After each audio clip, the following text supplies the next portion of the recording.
মালদার গাজলে বিপুল পরিমাণ brown sugar তৈরির কাঁচামাল উদ্ধার পুলিশের। দূরপাল্লার ডাম্পার গাড়িতে তল্লাশি চালিয়ে উদ্ধার প্রায় 5.5 কেজি ব্রাউন সুগার।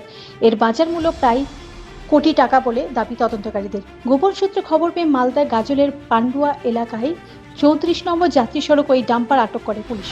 এরপর তল্লাশি চালিয়ে উদ্ধার করা হয় বিপুল পরিমাণ ব্রাউন সুগার তৈরির কাঁচামাল। ওই কাঁচামাল আসাম থেকে দুর্গাপুরে নিয়ে যাওয়া হচ্ছিল বলে প্রাথমিকভাবে জানতে পেরেছে পুলিশ।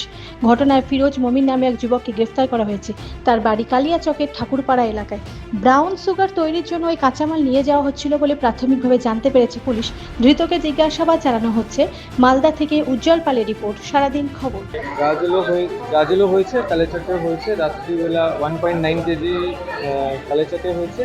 আর সুজাপুর এখানে বিহারের কিছু লোক ধরা পড়েছে। আর এখানে হয়েছে গাজলে। এখানে আমরা এটা এখনো চলছে প্রসেস, তো আমরা এক্স্যাক্ট ওয়েট তো আমরা পরে বলতে পারবো, 3 কেজি 4 কেজি হতে পারে।